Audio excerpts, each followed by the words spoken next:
എല്ലാവർക്കും സ്വാഗതം. ഈ റിവ്യൂ ഇഷ്ടപ്പെടുവാണെങ്കിൽ ഒന്ന് ലൈക്ക് ചെയ്തും സബ്സ്ക്രൈബ് ചെയ്തും സപ്പോർട്ട് ചെയ്യണേ. അപ്പം നന്ദു അകത്തേക്ക് കയറി വരുമ്പോഴാണല്ലോ അനാമികയും വേണുവിനെയും കാണുന്നത്. അന്നേരം അവരോട് ചോദിക്കും, നിങ്ങളെന്താ ഇവിടെ എന്ന് ചോദിക്കുമ്പോൾ, ഞങ്ങൾ വഴക്കിന് വേണ്ടി വന്നതൊന്നുമല്ല, CSRനെ കാണേണ്ട ആവശ്യം ഉണ്ടായിരുന്നു, അതുകൊണ്ട് വന്നതാണ് എന്ന് പറയുമ്പം നന്ദി ചോദിക്കുന്നുണ്ട്, ഇവളുടെ മുഖത്തെന്താ ഒരു പാട്, ഇതിപ്പോൾ ആരടിച്ചതാണെങ്കിലും ഇവളുടെ കയ്യിലിരിപ്പ് വെച്ച് നേരത്തെ കിട്ടേണ്ടതായിരുന്നു എന്ന് പറയുവാണ് നന്ദു. അത് കേൾക്കുന്നത് ദേഷ്യം വരുന്നുണ്ട് അനാമികയ്ക്ക്. അന്നേരം അനാമിക തിരിച്ചും പറയുന്നുണ്ട് കേട്ടോ, അങ്ങനെ ആരെങ്കിലും എന്നെ തല്ലിയിട്ടുണ്ടെങ്കിൽ അവനെ അകത്താക്കാൻ വേണ്ടി ഏതറ്റം വരെയും ഞാൻ പോകും, അത് നിനക്ക് അകത്ത് ചെല്ലുമ്പോൾ മനസ്സിലാകുമെന്ന് നന്ദുവിനോട് പറയും. അന്നേരം നന്ദു പറയുന്നുണ്ട്, നീയും നിൻ്റെ കുടുംബവും മൊത്തം നിൻ്റെ അച്ഛനും ഉൾപ്പെടെ എല്ലാണും ഫ്രോഡാണ് എന്ന് എനിക്കറിയാം, അതുകൊണ്ട് തല്ല് കിട്ടിയില്ലെങ്കിലേ അതിശയുള്ളൂ. പക്ഷെ ഒരു കാര്യം ഞാൻ നിന്നോട് ചോദിക്കട്ടെ, നീ എന്തൊക്കെയാണ് ഈ ചാനലിൽ കയറിയിരുന്ന് പറഞ്ഞത്? എന്നെപ്പറ്റിയും എൻ്റെ ചേച്ചിമാരെ പറ്റിയും ഒക്കെ പറഞ്ഞത് പോട്ടെ എന്ന് വെക്കാം, അതെല്ലാം കഴിഞ്ഞ് നീ ആ മൂർത്തി മുത്തശ്ശനെ പറ്റി പറഞ്ഞതൊക്കെ ശരിയാണ് എന്ന് തോന്നുന്നുണ്ടോ? ആ മനുഷ്യൻ അവിടെ രാജാവായിട്ട് നിന്നെ അവിടെ അടച്ചിട്ടേക്കുമായിരുന്നു, അത് നിനക്കൊരു ജയിലായിരുന്നു അല്ലേടി എന്ന് ചോദിക്കുമ്പോൾ, അതെ ജയിൽ തന്നെയായിരുന്നു, അയാൾക്ക് കിരീടമില്ലെന്നേ ഉള്ളൂ, ബാക്കിയെല്ലാം അങ്ങനെ തന്നെയായിരുന്നു, അതുകൊണ്ട് തന്നെയാണ് ചാനലിൽ കയറിയിരുന്ന് പറഞ്ഞത് എന്ന് പറയും. അന്നേരം നന്ദി ചോദിക്കുന്നുണ്ട്, ആ വീടിൻ്റെ പടി ചവിട്ടാനുള്ള യോഗ്യത നിനക്കുണ്ടായിരുന്നു എന്ന്. അന്നേരം വേണു പറയുന്നുണ്ട്, അത്രയൊന്നും പറയണ്ട, അങ്ങനെയാണെങ്കിൽ ഇപ്പം അവിടെ ഉള്ളവരും യോഗ്യത ഉണ്ടായിട്ടൊന്നും അല്ല അവിടെ കഴിയുന്നത് എന്ന് പറയുമ്പം നന്ദു പറയുന്നുണ്ട്, എൻ്റെ ചേച്ചിമാർക്ക് യോഗ്യത ഇല്ലായിരുന്നു ആ വീട്ടിൽ കഴിയാനുള്ളത്, അത് ഞാൻ സമ്മതിച്ചു, പക്ഷെ അത്ര കൂടി യോഗ്യത ഇല്ലാത്തവളാണ് ഇവള്. പിന്നെ ഇതെല്ലാം വിളിച്ചു പറഞ്ഞത് വേറെ എന്തെങ്കിലും മോഹം മനസ്സിൽ വെച്ചാണെങ്കിൽ അത് സാധിക്കുമെന്ന് നിങ്ങൾ ആരും കരുതണ്ട. മൂർത്തി മുത്തശ്ശൻ ആരുടെയും ഭീഷണിക്ക് മുമ്പിൽ വഴങ്ങുന്ന ഒരാളല്ലാത്തത് കൊണ്ട് തന്നെ നിങ്ങളുടെ മോഹങ്ങളൊന്നും നടക്കുകയില്ല, അതും മനസ്സിൽ വെക്കുന്നത് നല്ലതാണ് എന്ന് പറഞ്ഞിട്ടാണ് നന്ദു അകത്തേക്ക് പോകുന്നത്. പോയി കഴിയുമ്പം വേണു പറയുന്നുണ്ട്, ഓ അവൾക്കങ്ങ് ഇഷ്ടപ്പെട്ടില്ല അവളുടെ കാമുകൻ്റെ വീട്ടുകാരെ നീ പറഞ്ഞത്, കുഴപ്പമൊന്നുമില്ല, അകത്തോട്ട് ചെല്ലുമ്പം ഈ ചാട്ടം അങ്ങ് നിന്നോളും എന്ന് പറഞ്ഞിട്ട് രണ്ടുപേരൂടെ അങ്ങ് പോകുന്നു. നന്ദു നേരെ അകത്തോട്ട് കയറി ചെല്ലുവാണ് CAയുടെ റൂമിലേക്ക്. അന്നേരം ഭയങ്കര വിഷമത്തോടെ അങ്ങേര് പറയുക, നന്ദു ഇരിക്കെ, ഒരു വലിയ പ്രതിസന്ധിയാണല്ലോ നന്ദു നമ്മുടെ മുന്നിൽ വന്നേക്കുന്നത് എന്നിങ്ങനെ വിഷമത്തോടെയൊക്കെ അഭിനയിച്ച് പറയുവാണ്. അന്നേരം നന്ദുവിക്ക്, എന്താ സാർ പ്രശ്നം എന്താ എന്ന് ചോദിക്കുമ്പോൾ, ഈ അനി എന്ത് ഉദ്ദേശിച്ചാ, അനി പബ്ലിക്കായിട്ട് ആ അനാമികയുടെ കാരണത്തടിച്ചു, അങ്ങനെ ഒരു പെൺകുട്ടിയുടെ മുഖത്ത് പബ്ലിക്കായിട്ട് അടിച്ചിട്ടുണ്ടെങ്കിൽ അത് കേസാണ്, സ്ട്രോങ് ആയിട്ടുള്ള കേസാണ്, അവരിവിടെ കൊണ്ട് പരാതി തന്നിട്ടുണ്ട്, ഏതോ ഒരു വക്കീലിനെ കണ്ട് എഴുതി പിടിപ്പിച്ചതാണ്, അതുകൊണ്ട് നമുക്ക് അനിയെ ഇങ്ങോട്ടൊന്ന് കൂട്ടിക്കൊണ്ട് വന്നല്ലോ എന്നിങ്ങനെ പറയുക.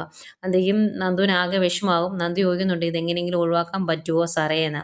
അന്നേരം ഒഴിവാക്കാൻ പറ്റില്ല, അവർ സ്ട്രോങ് ആയിട്ട് തന്നെ മുന്നോട്ട് പോവുകയാണ്, അതുകൊണ്ട് അനിയെ കൂട്ടിക്കൊണ്ട് വന്നേ പറ്റുള്ളൂ, അതിന് നന്ദു തന്നെ പോകണം, എനിക്ക് വിഷമമുണ്ട് നന്ദുവിനെ പറഞ്ഞു വിടാം, പക്ഷേ എന്ത് ചെയ്യാം എന്നിങ്ങനെ പറയുക.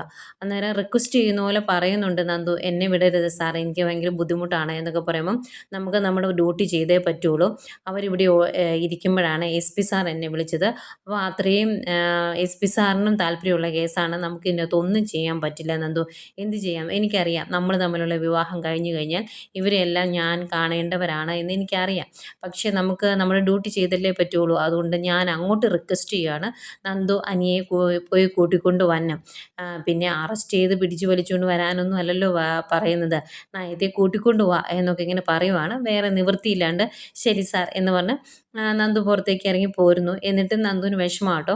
നന്ദു പുറത്ത് വന്നതിന് ശേഷം ആ AIC ഉണ്ടല്ലോ സക്കറിയ, അയാളോട് പറയുവാണ്, അനന്തപുരി വരെ പോയി അനിയെ കൂട്ടിക്കൊണ്ട് വരാൻ പറ്റുമോ എന്ന്. അന്നേരം, അയ്യോ അനിയെ എന്തിനാ ഇങ്ങോട്ട് കൂട്ടിക്കൊണ്ട് വന്നെ, എന്തെങ്കിലും കാര്യമുണ്ടോ എന്ന് ചോദിക്കുമ്പം, എല്ലാം അറിഞ്ഞു വെച്ചിട്ട് താൻ കടന്ന് ഉരുണ്ട് കളിക്കരുത്, തന്നെ കൊണ്ട് പറ്റുമോ ഇല്ലയോ എന്ന് പറയും. അന്നേക്കും അങ്ങോട്ട് CA വരും. എന്നിട്ട് ചോദിക്കും, ഇതെന്താ നന്ദു, ഞാൻ നന്ദുവിനോടല്ലേ ആ കാര്യം ചെയ്യാൻ പറഞ്ഞത്, ഇങ്ങനെയുള്ളൊരു കാര്യത്തിന് ഇയാളെയൊക്കെയാണോ പറഞ്ഞു വിടുന്നത്, ഇനിയിപ്പം നന്ദുവിന് ഭയങ്കര ബുദ്ധിമുട്ടാണെങ്കിൽ ഞാൻ പോകാം, പിന്നെ CA പോയി കൂട്ടിക്കൊണ്ട് വരാൻ ഇത് കൊലപാതക കേസൊന്നും അല്ലല്ലോ, അതുകൊണ്ടാണ് ഇവിടെ ഡ്യൂട്ടി ചെയ്യേണ്ടത് നന്ദു അല്ലേ എന്നൊക്കെ ചോദിക്കുകയാണ്. അന്നേരം നന്ദുവിന് ആകെ വിഷമമാവുന്നുണ്ട്, സാർ എനിക്ക് ഇത്തിരി ബുദ്ധിമുട്ടുണ്ടായിരുന്നു അതുകൊണ്ടായെന്ന് പറയുമ്പം, ഡ്യൂട്ടി ചെയ്തേ പറ്റുള്ളൂ നന്ദു എന്ന് പറയും. എന്നാൽ ശരി എന്ന് പറഞ്ഞിട്ട് നന്ദു അവിടെ നിന്ന് പോരുന്നു. പോന്നു കഴിയുമ്പോഴേക്കും സക്കറിയ ചോദിക്കുന്നുണ്ട് CAയോട്, ഇത് ഇത്തിരി കടന്നു പോയില്ലേ സാറേ, കാമുകനെ കൂട്ടിക്കൊണ്ട് വരാൻ കാമുകിയെ തന്നെ വിടേണ്ട കാര്യം ഉണ്ടായിരുന്നോ എന്ന് ചോദിക്കുമ്പോഴത്തേക്കും ദേഷ്യം വരും CAയ്ക്ക്. അയാൾ പറയും, മിണ്ടരുത്, അനാവശ്യം പറയരുത് നന്ദുവിനെ പറ്റി, നന്ദു കാമുകിയൊന്നുമല്ല, അവനാണ് ഞരമ്പ് രോഗം, അതുകൊണ്ട് തന്നെ ഇന്നത്തോടെ അവൻ്റെ ആ ഞരമ്പ് രോഗം അങ്ങ് മാറിക്കിട്ടിക്കോളും, നന്ദു തന്നെ പോയി കൂട്ടിക്കൊണ്ട് വരുമ്പം അവൻ നന്ദുവിനെ വെറുക്കും, അങ്ങനെ അവൾ സ്വതന്ത്രയായിക്കോളും എന്നൊക്കെയാണ് പറയുന്നത്. അന്നേരം സക്കറിയ പറയുന്നുണ്ട്, അവിടെ പോയി അയാൾ അയാളെ കൂട്ടിക്കൊണ്ട് വരുമ്പം രണ്ടുപേരുടെയും കണ്ണുകൾ തമ്മിൽ ഉടക്കും. പിന്നെ അത് വേറെ ഒരു സീനാവും. ഒരുമിച്ചല്ലേ ഇവിടെ വരെ ഒരേ വണ്ടി യാത്ര ചെയ്ത് വരുന്നത്, അതിൻ്റെ ആവശ്യം ഉണ്ടായിരുന്നോ എന്നൊക്കെ ചോദിക്കുമ്പം സിയെ പറയുന്നുണ്ട്, അതെ, അത്രയും വലിയൊരു വീട്ടിൽ പോയി ഇവനെ അറസ്റ്റ് ചെയ്തുകൊണ്ട് വരുമ്പം ആ വീട്ടിലുള്ളവരും അവനും ഉൾപ്പെടെ വേറെ ഒരു മാനസികാവസ്ഥയിലായിരിക്കും. അതുകൊണ്ട് ഈ പറയുന്ന കാര്യങ്ങളൊന്നും നടക്കുകയില്ല. ഏതായാലും അവൻ്റെ മുത്തശ്ശൻ ഇവിടെ വന്ന് ഒരുപാട് ഷോ വെച്ചതാണ്. അതുപോലെ അവൻ്റെ ചേട്ടനും എന്നെ വന്ന് കണ്ട് സംസാരിച്ചു. അവൻ ഇത്തിരി മയത്തിലൊക്കെയാണ് സംസാരിച്ചത്. പക്ഷേ അതൊന്നും എനിക്കങ്ങ് ഇഷ്ടപ്പെട്ടിട്ടില്ല. അതിനുള്ള മധുര പ്രതികാരമാണ് ഇപ്പം നടന്നുകൊണ്ടിരിക്കുന്നത് എന്നാണ് സിയെ പറയുന്നത്. ഇതിനിടയ്ക്ക് വേണുവിനെയും അനാമികയൊക്കെ കാണിക്കുന്നുണ്ട്. വേണു ഭയങ്കര സന്തോഷത്തിലാണ്. ഏതായാലും അനന്തപുരിയിൽ ഇനി പോലീസുകാർ കയറി നിരങ്ങും. നമുക്കിതൊക്കെ ശീലമായതുകൊണ്ട് നമുക്ക് കുഴപ്പമൊന്നുമില്ല. പക്ഷേ അവർക്കിതൊന്നും ശീലമില്ലാത്ത കാര്യങ്ങളായതുകൊണ്ട് ഇനി എല്ലാം അങ്ങ് താളം തെറ്റും. അന്നേരം അവർ കോംപ്രമൈസിന് വരും. ഇതൊക്കെ ഞാൻ മുൻകൂട്ടി കണ്ടതാണ് എന്നൊക്കെ ഇങ്ങനെ പറയുക.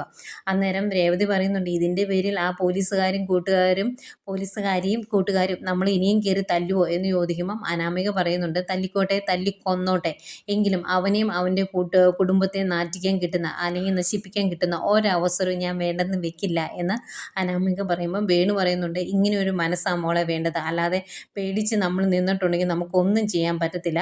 ഇങ്ങനെ മുന്നോട്ട് പോയാലേ നമ്മൾ ആഗ്രഹിക്കുന്ന പോലെ കുറച്ച് കാര്യങ്ങൾ നമുക്ക് നേടിയെടുക്കാൻ പറ്റുള്ളൂ എന്നാണ് വേണു പറയുന്നത്. നേരം രേവതി ചോദിക്കുന്നുണ്ട്, ഇനിയിപ്പോൾ അവർക്ക് ഒരുപാട് പണവും സ്വാധീനവും ഒക്കെ ഉള്ളത് കൊണ്ട് ഇതിൽ നിന്ന് ഊരി പോകുമോ എന്ന്, ജാമ്യം കിട്ടുമോ എന്ന് ചോദിക്കുമ്പം വേണു പറയുന്നുണ്ട്, അവൻ്റെ മുത്തശ്ശൻ ഇപ്പം പ്രസിഡൻ്റ് ആണെങ്കിൽ പോലും ഈ കേസിൽ നിന്ന് അവൻ ഊരി പോരത്തില്ല. ആ രീതിയിലാണ് കേസ് ഫ്രെയിം ചെയ്തേക്കുന്നത്.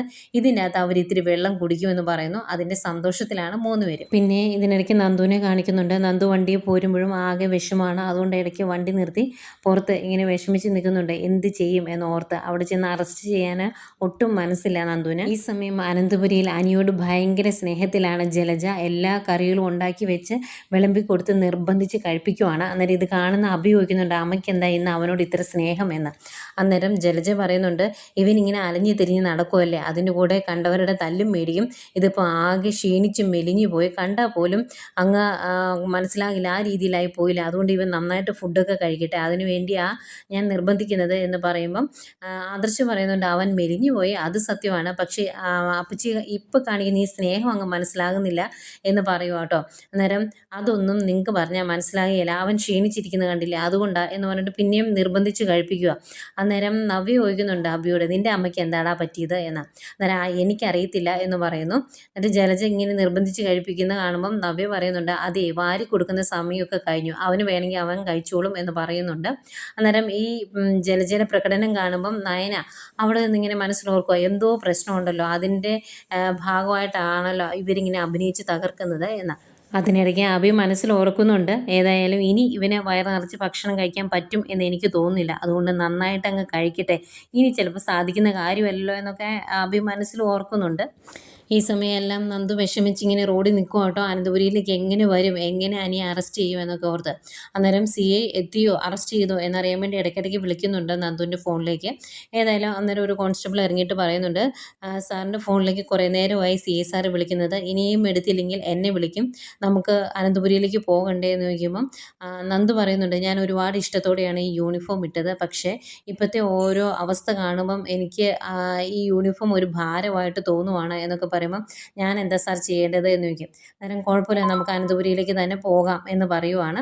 അങ്ങനെ അവർ വണ്ടിയിൽ കയറി അനന്തപുരിയിലേക്ക് പോരുന്നു. ഏതായാലും ഈ സമയം അഭി വീട്ടിൽ ഭയങ്കര സന്തോഷത്തിലാണ്. ഇടയ്ക്ക് വിളിച്ച് ആരോഗ്യമോ വിളിച്ച് അന്വേഷിക്കുന്നുണ്ട്.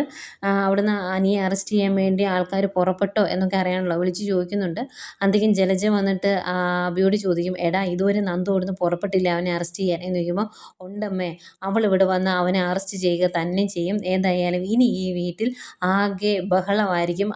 ആരും മനസ്സിൽ ചിന്തിക്കുക പോലും ചെയ്യാത്ത കാര്യങ്ങളാണ് ഇനി ഇവിടെ നടക്കാൻ പോകുന്നത് എന്ന് പറയുമ്പോൾ ജലജ പറയുന്നുണ്ട്, നിന്നെ താഴ്ത്തി കെട്ടി അനിയെ ഉയർത്തിക്കൊണ്ട് വരാനല്ലേ എല്ലാവരും ശ്രമിച്ചത്, ഇനി അവൻ്റെ പേരിൽ ഈ കുടുംബത്തിലുള്ളവർ മൊത്തം നാണം കെടാൻ പോകുവാണ്, ചേട്ടനും അനിയനും ആവശ്യത്തിന് കുടുംബത്തെ നാറ്റിച്ചല്ലോ എന്നൊക്കെ പറയുമ്പം അഭി പറയുന്നുണ്ട്, അങ്ങനെയൊക്കെ നടക്കട്ടെ, എങ്കിലേ എനിക്ക് എൻ്റെ കാര്യങ്ങൾ സാധിച്ചെടുക്കാൻ സാധിക്കുകയുള്ളൂ. ഇപ്പം നവ്യ കൂടെ ഉള്ളത് കൊണ്ട്, അവളുടെ സപ്പോർട്ട് കൂടി ഉള്ളത് കൊണ്ട് ഞാൻ ഇതെല്ലാം സാധിച്ചെടുക്കും എന്നിങ്ങനെ പറഞ്ഞ് രണ്ടുകൂടെ ഭയങ്കര സന്തോഷത്തിൽ സന്തോഷത്തിൽ നിൽക്കുവാണ്.